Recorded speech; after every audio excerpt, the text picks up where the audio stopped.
মুআজ্জাজ মুহতারাম হাজিরিন, মহান রব্বুল আলামিনের দরবারে লাখ কোটি শুকরিয়া যে রব্বে করিম আমাদেরকে বিভিন্ন ব্যস্ততা থেকে মুক্ত করে আল্লাহ জাল্লা জালালুহু মহান হুকুম পালনার্থে পবিত্র জুমার দিনে মসজিদে আসার বসার কিছু বলার এবং শোনার তৌফিক দিয়েছেন। এই জন্য অন্তরস্থল থেকে কালিমাতু শুকর আদায় করি আলহামদুলিল্লাহ। গত জুমায় যে বিষয়টির উপরে আলোচনা হয়েছে সেটা হলো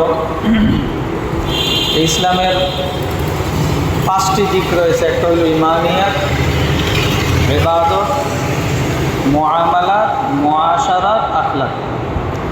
ইমানিয়াত মানে যেটা বিশ্বাস, অন্তরের সাথে সম্পর্ক। ইবাদত অঙ্গ প্রত্যঙ্গের সাথে সম্পর্ক। মুআমালাত মানে লেনদেন। মুআশারাত মানে আচার ব্যবহার। আখলাক মানে চরিত্র। তো ইমানিয়াতের প্রথম বিষয় ছিল আল্লাহ তাআলার উপরে বিশ্বাস স্থাপন করা। আল্লাহ তাআলার উপরে বিশ্বাস স্থাপন করার দ্বারা উদ্দেশ্য হলো চারটি বিষয়। এক নম্বর হলো আল্লাহ তাআলার ওজুদিয়াত অর্থাৎ অস্তিত্বে বিশ্বাস করা। দুই নম্বর হলো আল্লাহ তাআলার রুবুবিয়াত অর্থাৎ তিনি সৃষ্টিকর্তা, পালনকর্তা, রিজিকদাতা, এই কথার উপরে বিশ্বাস করা। আর একটা হলো উলুহিয়াত অর্থাৎ ইবাদত পাওয়ার উপযুক্ত একমাত্র তিনি, এই কথার উপরে বিশ্বাস রাখা। আর একটা হলো আল্লাহ তাআলার আসমা এবং সিফাতের উপরে বিশ্বাস অর্থাৎ আল্লাহর যত নাম আছে এবং গুণাবলী আছে এর সঠিক অর্থ সহকারে জেনে তার উপরে বিশ্বাস রাখা। এর নাম হলো আল্লাহ তাআলার উপরে ঈমান রাখা। এই চারটা বিষয়ের কোনো একটির মধ্যে যদি ত্রুটি হয় তাহলে আমি আল্লাহ তাআলার উপরে ঈমান রাখলাম না। তো আল্লাহ সুবহানাহু তাআলার ওজুদিয়াতের উপরে বিশ্বাস, অস্তিত্বের উপরে বিশ্বাস প্রত্যেক বিবেকবান একথা বুঝতে পারে যে সৃষ্টির একজন অবশ্যই কি আছে, স্রষ্টা আছে।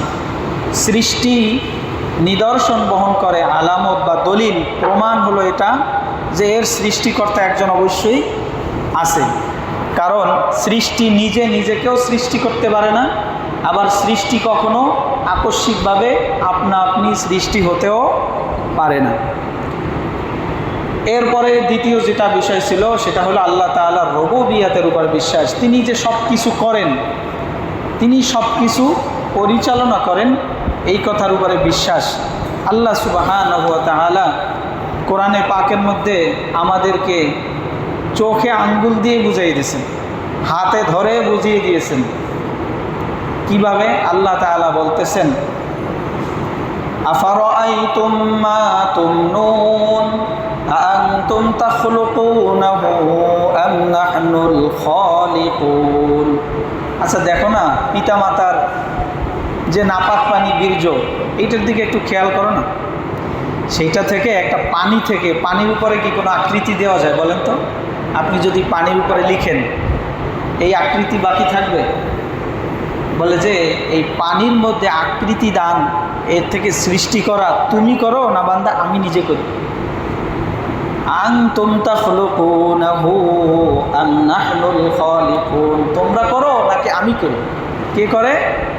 আল্লাহ জাল্লা জালালুহু করে।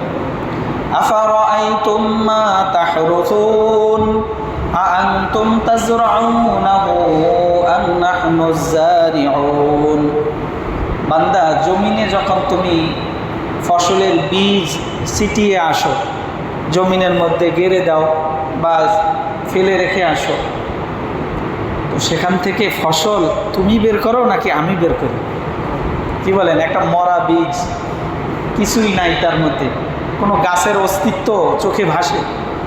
এর মধ্যে গাছ আছে, ফুল আছে, ফল আছে, শাখা প্রশাখা, কাণ্ড, ফলমূল সব কিছু এর মধ্যে নিহিত আছে। এখান থেকেই মরা জিনিস থেকে একটা জীবিত জিনিসকে বের করে। বান্দা তুমি করো নাকি আমি করি?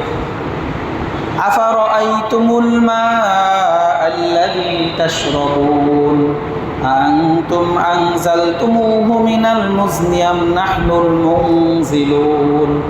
বান্দা পানি যে দেখো, যেই পানি তুমি পান করো, আসমান থেকে এই পানি বর্ষণ তুমি করো নাকি আমি করি? বলে কে করে?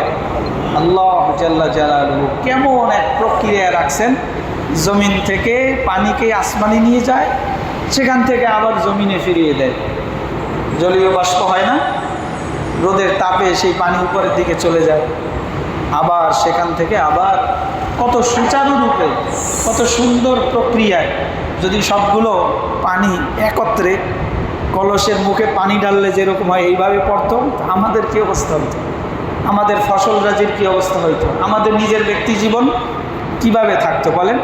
এই পানি যখন ঘনীভূত হয়, এটা বরফ আকারে তৈরি হয়, বড় বড় আস্ত আস্ত বরফ যদি জমিনে পড়তো, তাহলে আমাদের কি অবস্থা হইতো? মাঝে মাঝে দেখান শিলাবৃষ্টি দিয়ে যে বান্দা আমি এটাও করতে পারি, আমি এটাও করতে পারি। এগুলো কে করে? আল্লাহ জাল্লা জালালুহু।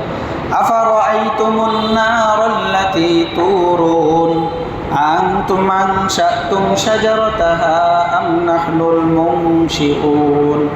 বান্দা যে আগুন জ্বালাও, আগুন, এই আগুন কাঠের মধ্যে জ্বালাও, জ্বালানোর প্রক্রিয়া কে সৃষ্টি করে দিয়েছেন? এই আগুন তুমি কিভাবে জ্বালাও? আমি যদি না দিতাম এই আগুন জ্বালানোর ব্যবস্থাপনা, আমি যদি না করতাম, তাহলে কে আছে এরকম সত্তা যে তোমার জন্য এইভাবে করত? কুল আরাইতুম ইন জাআলাল্লাহু আলাইকুমুল লাইলা সারমাদান ইলা ইয়াউমিল কিয়ামাতি মান ইলাহুন গায়রুল্লাহ ইয়াতিকুম বিদিয়া। বলে যে রাত যখন আসে, অন্ধকার যখন নেমে আসে, সূর্য যখন অস্তমিত হয়ে যায়, আমাদের থেকে অদৃশ্য হয়ে যায়, এই রাতকে ফিরিয়ে আবার দিনের দিকে নিয়ে আসা এ কে করে? যদি এই রাতকে আল্লাহ এমনভাবে লম্বা করে দিতেন যে আর দিন হবে না, কে আছে এমন সত্তা সূর্যকে ঘুরিয়ে আবার নিয়ে আসবে? আছে এরকম কোনো সত্তা? আল্লাহ তাআলা বলতেছেন, বোঝো না এটা? আফালা তাসমাউন, তুমি কি এটা বোঝো না? তুমি কি এটা শোনো না? আফালা তুবসিরুন, তুমি কি এটা দেখো না? কুল আরাইতুম ইন জাআলাল্লাহু আলাইকুমুন নাহারা সারমাদান ইলা ইয়াউমিল কিয়ামাতি মান ইলাহুন গায়রুল্লাহ ইয়াতিকুম বিলাইলিন তাসকুনুনা ফীহি। আর এই দিনকে যদি আমি লম্বা করে দিতাম একেবারে কিয়ামত পর্যন্ত, কে আছে এমন সত্তা যে রাত নিয়ে আসবে, যে রাতের মধ্যে সারা দিনের ক্লান্তি দূর করার জন্য তুমি কি করো? নিদ্রায় যাও, বিশ্রাম করো। কে আছে এমন সত্তা? কত মানুষ আছে না, যারা ঘুমের ঔষধ খাওয়া ছাড়া ঘুমাইতে পারে না, ঔষধ খেয়েও ঘুম হয় না, এরকম আছে, খাওয়ার পরেও ঘুমাইতে পারে না। এই ঘুম আল্লাহ তাআলার এক নিয়ামত। কে করে এগুলো? বলেন না কে করে? আল্লাহ জাল্লা জালালুহু আম্মা নওয়ালুহু। তো আল্লাহ সুবহানাহু ওয়া তাআলা বলতেছেন, কুল মান ইয়ারযুকুকুম মিনাস সামাই ওয়াল আরদ আম্মান ইয়ামলিকুস সামআ ওয়াল আবসারা ওয়া মান ইয়াখরুজু মিনাল হাইয়্যি মিনাল মাইয়িতি ওয়া মান ইয়াখরুজুল মাইয়িতা মিনাল হাইয়্যি ওয়া মান ইউদাব্বিরুল আমরা ফাসায়াকুলুনা আল্লাহ ফাকুল আফালা তাত্তাকুন। আছে কে আছে তোমাদের এমন একজন সত্তা, রব? কুল মান ইয়ারযুকুকুম, কে আছে এমন সত্তা যে তোমাদেরকে রিজিক দান করবে? রিজিক আসমান এবং জমিন থেকে। আসমান থেকে রিজিক কেমনে হয়? আসমানের পানি এবং কুল আরাইতুম, তোমাদের কি ধারণা? ইন আসবাহা মাউকুম গৌরান ফামান ইয়াতিকুম, বলে যে জমিনের মধ্যে যে পানি আছে না, জমিনের নিচেও পানি আছে, এই পানি যদি একেবারে অতল গহ্বরে নিয়ে যায়, কে আছে এমন সত্তা সেখান থেকে বের করে? আছে না অনেক জায়গায় হাজার হাজার ফুট নলকূপ গাড়লেও সেখানে পানির অস্তিত্ব পাওয়া যায় না, আছে কি নাই? তা আল্লাহ যদি একেবারে সাতবক জমিনের নিচে পানি নিয়ে যায়, এমন কে সত্তা আছে তোমাদের জন্য সেখান থেকে পানি বের করে নিয়ে আসবে? আছে এরকম কোনো সত্তা? তো আসমান থেকে পানি তিনি দেন, জমিন থেকে তিনি পানি দেন, এবং এই আসমান জমিনের পানি থেকে তোমাদের জন্য রিজিকের ব্যবস্থা হয়। বীজ বপন করে আসো, সেখান থেকে অঙ্কুর গজিয়ে সেই অঙ্কুরটাকে আলো বাতাস দিয়ে বড় করে সেখান থেকে শাখা প্রশাখা কাণ্ড পাতা সব কিছু দিয়ে পরিপক্ক করে সেখান থেকে ফুল বের করি, ফল বের করি, তোমাদের জন্য রিজিকের ব্যবস্থা করি। কে আছে এমন সত্তা যে তোমাদের জন্য এই কাজগুলো করবে? আম্মাই ইয়ামলিকু সামআ ওয়াল আবসার, এই যে শ্রবণ শক্তি, দেখা, দৃষ্টি শক্তি কে দেয়? কে আছে এই মালিক? এর মালিক কে? আল্লাহ জাল্লা জালালুহু। ওয়া মান ইউখরিজুল হাইয়্যা মিনাল মাইয়িতি, মৃত থেকে জীবিত কে করে? মরা ডিম থেকে জেতা মুরগির বাচ্চা বের হয়। কি ডিম থেকে যে বাচ্চা ফোটে, মৃত জিনিস থেকে জীবিত একটা প্রাণ বের হয়ে আসে। বলে যে মৃত পানি বীর্য থেকে একটা জীবিত প্রাণ মানুষ বের হয়ে আসে, মৃত বীজ থেকে একটা জীবিত ফসলের গাছ, ফলের গাছ বের হয়ে আসে। কে করে এগুলো? ডিম থেকে বাচ্চা কে ফুটায়? আল্লাহ জাল্লা জালালুহু। এইটাই আল্লাহ তাআলা হাত দিয়ে, চোখে হাত দিয়ে বুঝিয়ে দিতেছেন, হাতে কলমে বুঝিয়ে দিতেছেন। কি বলতেছে? ওয়া মান ইউখরিজুল মাইয়িতা মিনাল হায়্য, মৃত থেকে কে জীবিত করে, আবার জীবিতকে কে মৃত্যু দান করে? কে করে? আল্লাহ জাল্লা। ওয়া মান ইউদাব্বিরুল আমর, সব কিছুর পরিচালনা কে করে? এইগুলোর ব্যবস্থাপনা কে করে? তো এই কথা যদি জিজ্ঞাসা করা হয়, একজন কাফের মুশরিকও এই কথা বলবে। কি বলবে? ফাসায়াকুলুনাল্লাহ, কে করে? আল্লাহই করে। তা আফালা তাত্তাকুন, কেন তাকে ভয় করো না? যে সব কিছু যেহেতু তিনিই করেন, তাকে কেন ভয় পাও না যে তিনি সব কিছুই করতে পারেন? আমার গুনাহের জন্য শাস্তি সাথে সাথে তিনিই তো দিতে পারেন। কি বলেন? তো আল্লাহ সুবহানাহু ওয়া তাআলা ইউদাব্বিরুল আমরা মিনাস সামাই ইলাল আরদি, আসমান থেকে জমিন পর্যন্ত সব কিছুর পরিচালনা কে করে? আল্লাহ জাল্লা জালালুহু করে। তো এটাই প্রমাণ যে সব কিছুর জন্য প্রতিপালক, রুবুবিয়াত, রবকে আল্লাহ জাল্লা জালালুহু।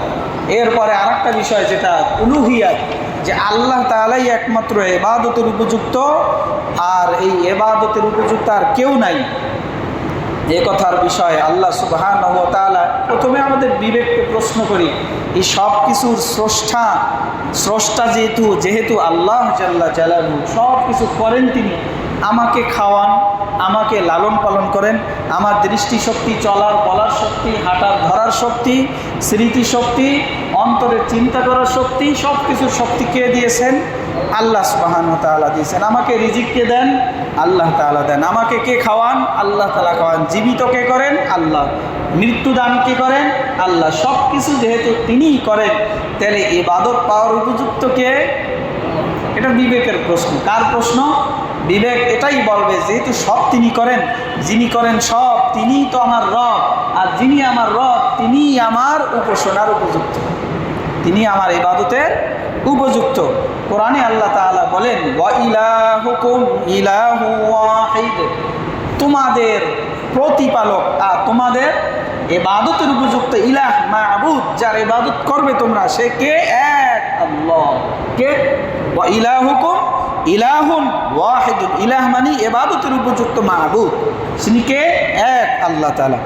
লা ইলাহা ইল্লা হুয়ার রহমানুর রহিম, তিনি ছাড়া আর কোনো কেই নাই, ইবাদতের উপযুক্ত উপাস্য নেই, যিনি পরম করুণাময়, অসীম দয়ালু। কেমন? পরম করুণাময়, তার করুণা দুনিয়ার মধ্যে পরিব্যাপ্ত। বলে যে আস্তিক নাস্তিক যে মানে বিশ্বাস করে, যে বিশ্বাস করে না, সকলকেই তিনি কি করতেছেন? করুণা করতেছেন। রহমান, রহমানুদ দুনিয়া, দুনিয়ার মধ্যে তিনি রহমান সকলের জন্য, যে মানে না সকলের জন্য তিনি করুণা করেন, সকলকে খাওয়ান। গুনাবি নদ পর্দা কুশত বাহেল, যিনি গুনাহ দেখা সত্ত্বেও কি করে? না দেখার ভান করে। কারণ লি আজালিন মুসাম্মা, এক নির্দিষ্ট সময়ে তাদের হিসাব নেওয়া হবে, সে কারণে তিনি দেখেও না দেখার ভান করে। তিনি যদি প্রত্যেকটা জিনিস দেখার ইচ্ছা করতেন, দেখেন না তা না, অর্থাৎ দেখার কারণে যে প্রতিক্রিয়া আসে সেইটা তিনি যদি করতেন, তো একজন নাফরমানও দুনিয়ার মধ্যে অবস্থান করার কি ছিল না? সুযোগ ছিল না। একেবারে জমিন সাথে সাথে তাকে গ্রাস করত, এবং আসমানি গজব সাথে সাথে তাকে পাকড়াও করত। ঠিক কিনা? এই জন্য আল্লাহ সুবহানাহু ওয়া তাআলা দুনিয়ার মধ্যে তিনি রহমান, কিন্তু রহিমুল আখিরা, অসীম দয়ালু। যেটা অসীম দয়াটা কার জন্য করবেন? শুধুমাত্র ঈমানদারদের জন্য আখিরাতে করবেন। ওই ক্ষেত্রে কোনো মার্সি হবে না, কোনো ক্ষমা হবে না, কোনো অনুকম্পা প্রদর্শন করবেন না, কোনো দয়াই দেখাবেন না কে? আল্লাহ তাআলা। যে তাকে মানেন নাই, যে তাকে বিশ্বাস করেন নাই, যে তার নাফরমানি করছে, তার জন্য মোটেও কি করবেন না? আল্লাহ দয়া দেখাবেন না। কেন? রহিমুল আখিরা, কিতাবের মধ্যে লিখছেন রহমান আল্লাহ দুনিয়ার মধ্যে, কিন্তু রহিম আল্লাহ আখিরাতে। আখিরাতে তিনি শুধু ঈমানদারদের জন্য করুণা দেখাবেন না, আর কারোর জন্য করুণা দেখাবেন না। তো আল্লাহ সুবহানাহু ওয়া তাআলা বলতেছেন ইলাহুকুম ইলাহু ওয়াহিদ লা ইলাহা ইল্লা হুয়ার রহমানুর রহিম। শাহিদাল্লাহু আন্নাহু লা ইলাহা ইল্লাল্লাহ ওয়াল মালাইকাতু ওয়া উলুল ইলমি কাইমান বিল কিসত লা ইলাহা ইল্লা হুয়াল আজিজুল হাকীম। আল্লাহ সুবহানাহু ওয়া তাআলা সূরা আল ইমরানের 18 নম্বর আয়াত বলতেছেন শাহিদ আল্লাহ, আল্লাহ সাক্ষী দিতেছেন, আল্লাহ নিজেই কি করতেছেন? সাক্ষ্য দিতেছেন। লা ইলাহা ইল্লাহু, তিনি ছাড়া কোনো কেউ ইবাদতের উপযুক্ত না, এই কথা কে সাক্ষী দেন? প্রথমত আল্লাহ সাক্ষী দিতেছেন। ওয়াল মালাইকাতু, ফেরেশতারাও সাক্ষী দেন। ওয়া উলুল ইলম, যাদের ইলম রয়েছে, যাদেরকে আল্লাহ ইলম দিয়েছেন, ইলমওয়ালারা জ্ঞানীরাও কি দিয়েছে? সাক্ষী দিয়েছেন। কাইমান বিল কিসত, একেবারে তিনি কি করেন? ন্যায় প্রতিষ্ঠাকারী। তিনি কাইমান বিল কিসতি, ন্যায় প্রতিষ্ঠাকারী। তিনি ছাড়া আর কারো কোনো সত্য উপাস্য নেই। লা ইলাহা ইল্লাহু আল আজিজ আল হাকিম, যিনি কি পরাক্রমশালী, প্রজ্ঞাময়, বড়।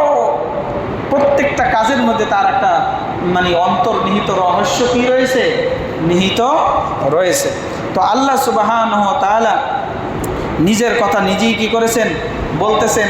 অপর এক আয়াতের মধ্যে আল্লাহ তাআলা বলেন, সূরা ইউসুফের 39-40 নম্বর আয়াতে কি বলেন? আরবাবুন মুতাফাররিকুনা খায়রুন আমিল্লাহুল ওয়াহিদুল কাহ্হার।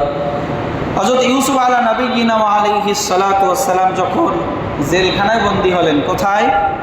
জেলখানায় ইউসুফ আলাইহিস সালামকে যখন বন্দী করা হলো, তো তার জেলখানার মধ্যে দুইজন এমন ব্যক্তিও ছিল যারা বাদশার দরবারে খাদেম হিসেবে ছিল। কার দরবারে? তৎকালীন যে বাদশাহ ছিল, বাদশার দরবারে খাদেম হিসেবে ছিল। তো এরকম দুইজন ব্যক্তি ছিল, এবং আরও যারা বন্দীরা ছিল তাদেরকে উপদেশ দিতেছেন, আরবাবুল মুতাফাররিকুনা খায়রুন আমিল্লাহুল ওয়াহিদুল কাহ্হার।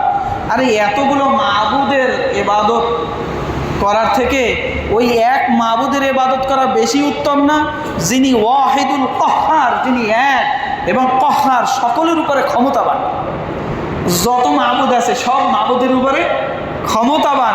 এইরকম একজন মাবুদ ভালো নাকি একাধিক মাবুদ ভালো, যারা কিছু কিছু ক্ষমতা রাখে? কথার কথা, তোমাদের ধারণা মতে তোমরা মনে করো কি বলে, বৃষ্টি দেয় একজনে, মেঘ দেয় আরেকজনে, জমিন থেকে ফসল দেয় একজনে, জীবন দেয় একজনে, মৃত্যু দেয় একজনে, একাধিক জনের একাধিক কাজ।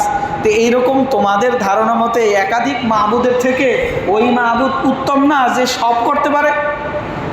আরবাবুল মুতাফাররিকুনা খায়রুন আমিল্লাহুল ওয়াহিদুল কাহ্হার মা তা'বুদুনা মিন দুনিহি ইল্লা আসমাউন সাম্মাইতুমুহা আনতুম ওয়া আবাউকুম মা আনজালাল্লাহু বিহা মিন সুলতান। বলে যে মা তা'বুদুনা মিন দুনিহি, যেই আল্লাহকে বাদ দিয়ে তোমরা যাদের ইবাদত করো, এগুলো শুধুমাত্র কিছু নাম, এগুলো তোমাদের ধারণা মোতাবেক কিছু নাম মাত্র।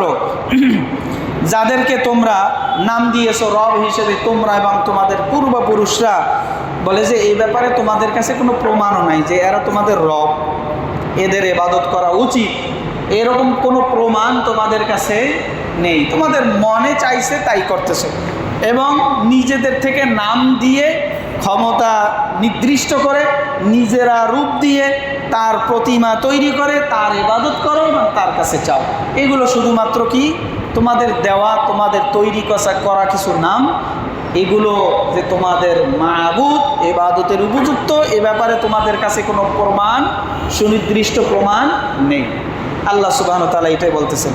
এই জন্য আল্লাহ সুবহানাহু ওয়া তাআলার উপরে ঈমানের চতুর্থ বিষয় যেটা ছিল যে আল্লাহ তাআলার নামসমূহ এবং গুণসমূহের উপরে কি করা? বিশ্বাস রাখা। যেই নাম এবং গুণ আল্লাহ সুবহানাহু ওয়া তাআলা নামসমূহ এবং গুণাবলী সহকারে যেভাবে সঠিক অর্থ সহকারে আছেন, আল্লাহ তাআলার গুণসমূহের ব্যাপারে সবচেয়ে বেশি মতনৈক্য আল্লাহ তাআলার নাম এবং গুণের প্রকৃত অর্থের ব্যাপারে। এখন যেহেতু একাধিক মতভেদ, কার আল্লাহ তাআলার নাম এবং গুণাবলীর সঠিক অর্থ নির্বাচনে একাধিক মত, তাহলে সেক্ষেত্রে করণীয় কি?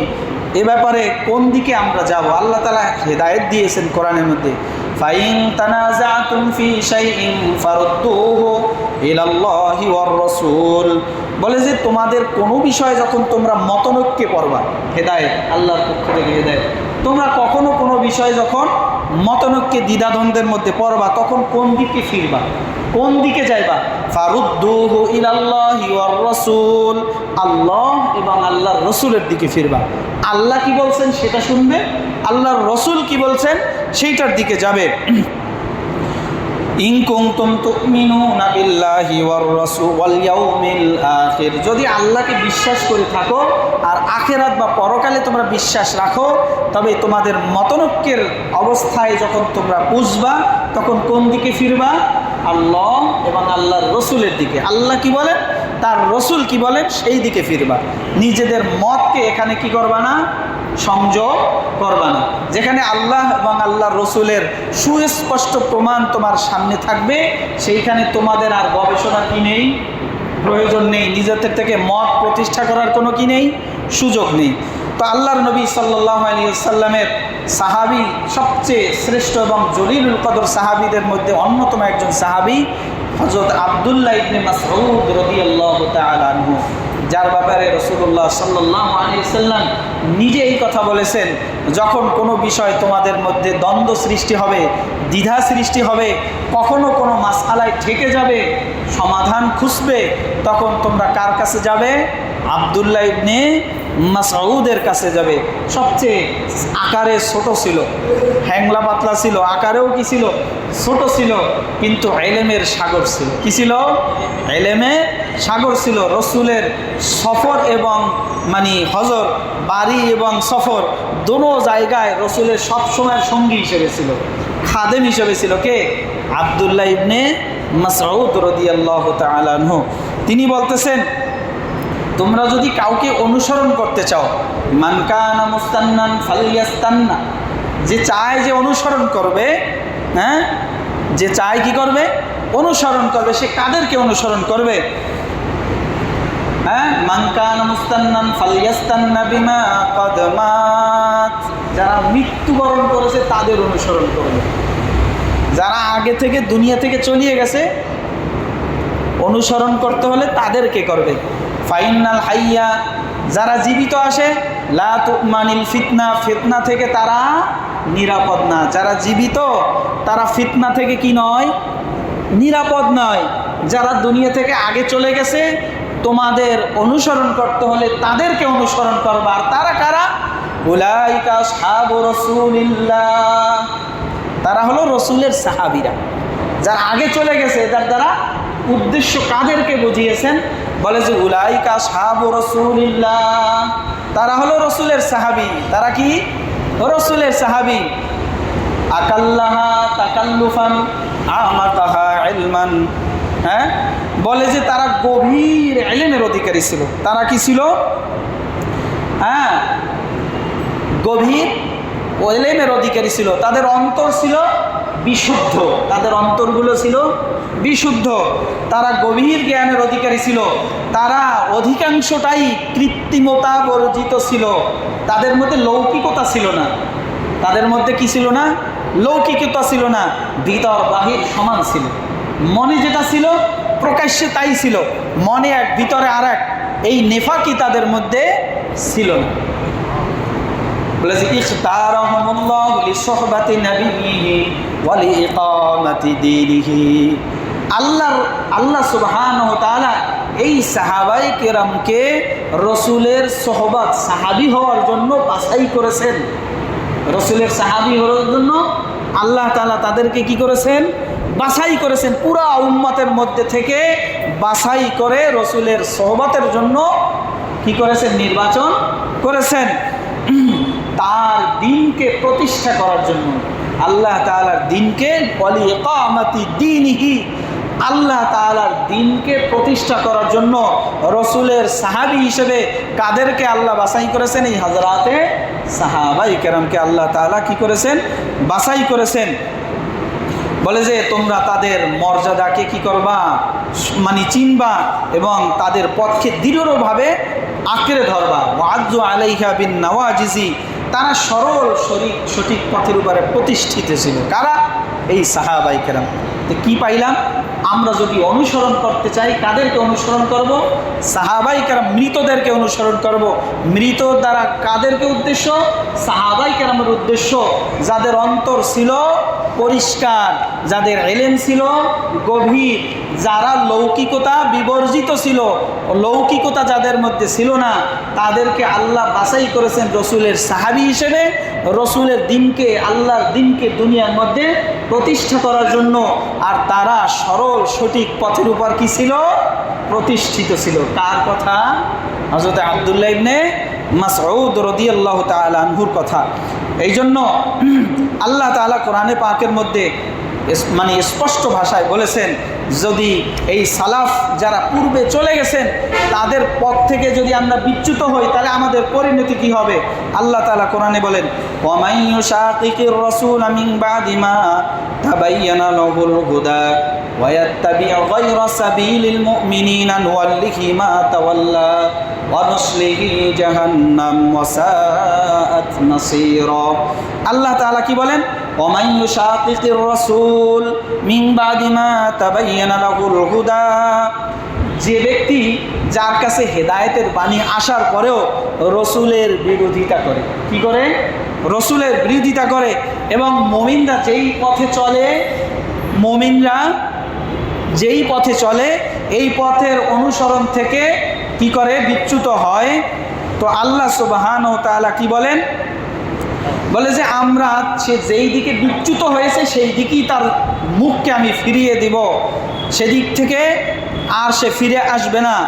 আর ওই পথে চলতে চলতে সে কোথায় যাবে? জাহান্নামে যাবে। আর জাহান্নাম কত নিকৃষ্ট জায়গা আল্লাহ তাআলা বলতেছে। তাহলে বোঝা গেল সাহাবায়ে কেরাম, কারণ সাহাবায়ে কেরামকে অনুসরণ করার কথা আল্লাহ তাআলা নিজে বলেছেন, আমিনু কামা আমানান নাস, ঈমান আনো ওই সকল ব্যক্তিদের মতো। আর এই ব্যক্তিদের দ্বারা উদ্দেশ্য হলো সাহাবায়ে কেরাম। আমানান নাস, সাহাবায়ে কেরাম যেভাবে ঈমান আনছে তোমাদের ঈমানের মাপকাঠি হবে সেটাই, যেটা সাহাবীদের ঈমানের মাপকাঠি। সাহাবীরা যেরকম ঈমান রাখে তোমাদের ঈমানটা হুবহু ওরকম দিতে হবে। তার থেকে চুল পরিমাণ যদি বিচ্যুতি হয় তাহলে তোমাদের ঈমান আল্লাহ তাআলার দরবারে কি হবে না? গ্রহণযোগ্য হবে না। তাহলে মোমেনদের পথ দ্বারা কাদের বোঝানো হয়েছে? সাহাবায়ে কেরামের পথ। অর্থাৎ সাহাবায়ে কেরামের পথ থেকে যারা বিচ্যুত হবে, বলে যে তারা হেদায়েত থেকে বিচ্যুত হয়ে যাবে, তাদের পথ হবে জাহান্নামের পথ, আর জাহান্নাম বড় নিকৃষ্ট ঠিকানা। এ কারণে আল্লাহ সুবহানাহু ওয়া তাআলা আমাদেরকে কোন পথে চলার জন্য আদেশ করেছেন?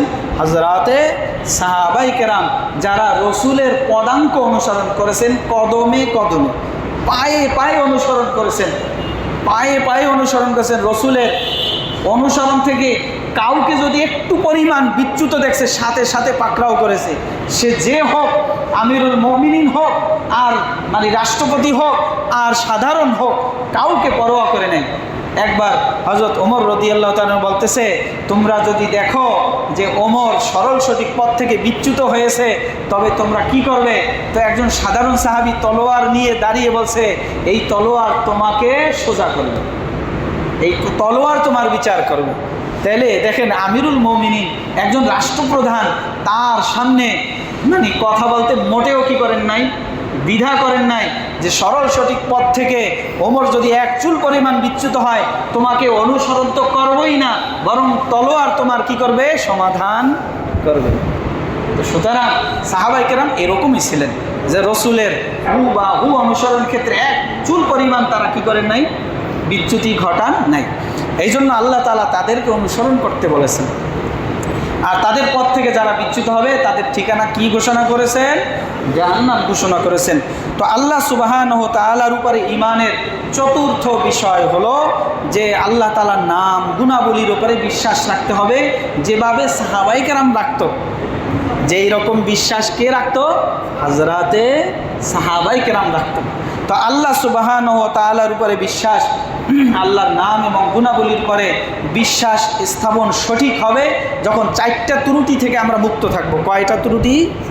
4টা ত্রুটি থেকে যখন আমরা মুক্ত থাকব, তখন আল্লাহ তাআলার নাম এবং গুণাবলীর উপরে বিশ্বাসটা আমাদের কি হবে? বিশুদ্ধ হবে। 1 নম্বর হলো তাহরিফ।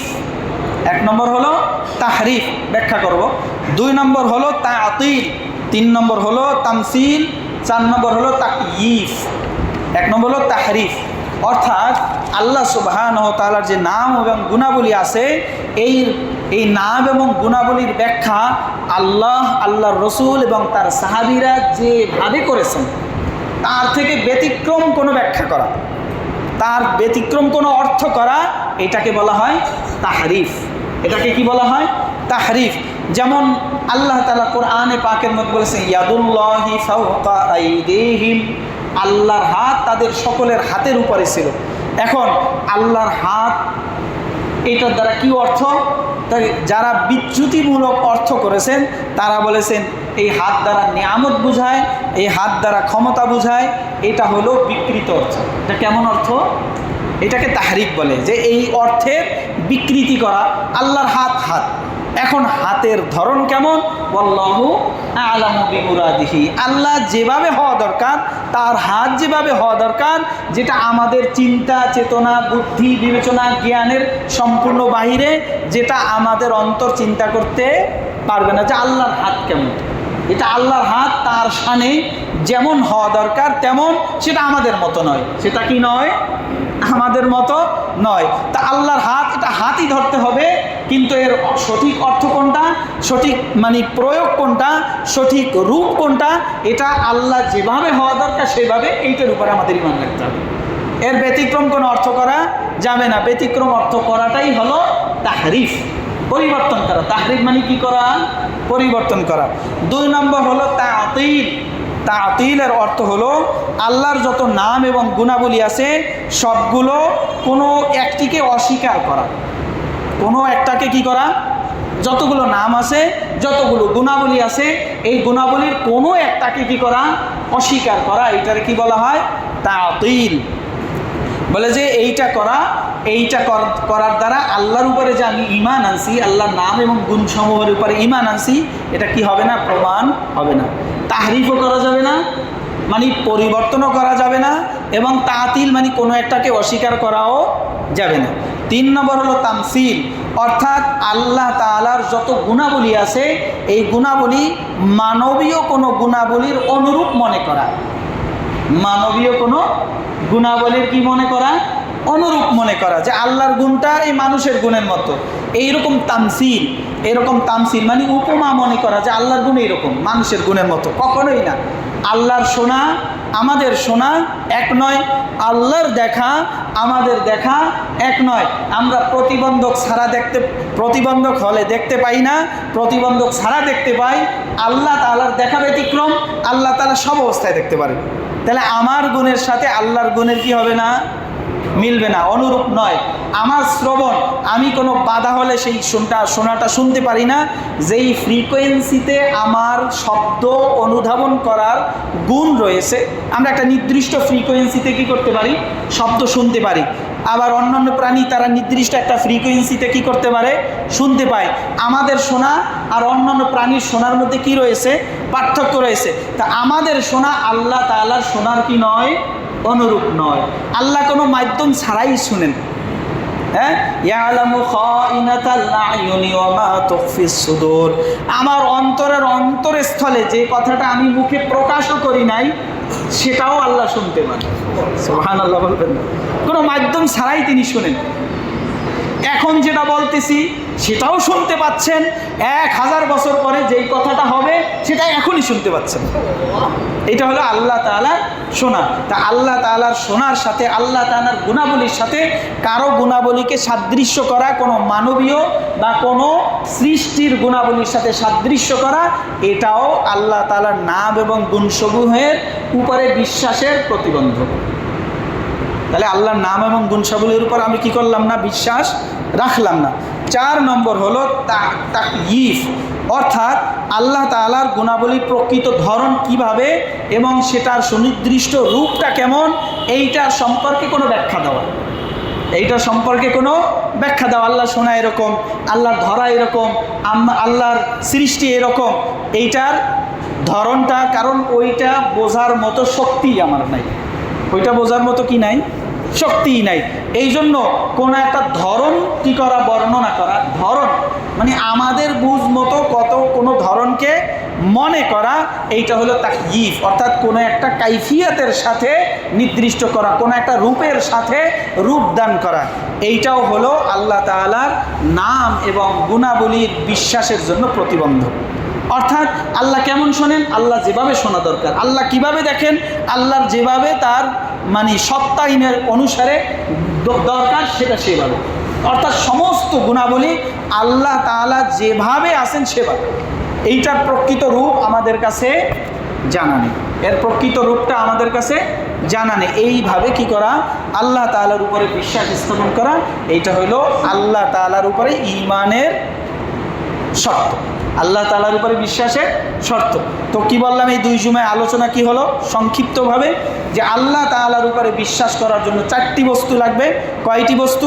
আল্লাহর উজুদিয়াত অর্থাৎ শক্তির অস্তিত্বের উপরে বিশ্বাস করা, আল্লাহ তাআলার রুবুবিয়াত অর্থাৎ আল্লাহ তাআলা সব কিছু পরিচালনা করেন, সব কিছু ক্ষমতার মালিক, এইটার উপরে বিশ্বাস করা, আল্লাহর উলুহিয়াত অর্থাৎ সমস্ত ইবাদতের উপযুক্ত একমাত্র কে?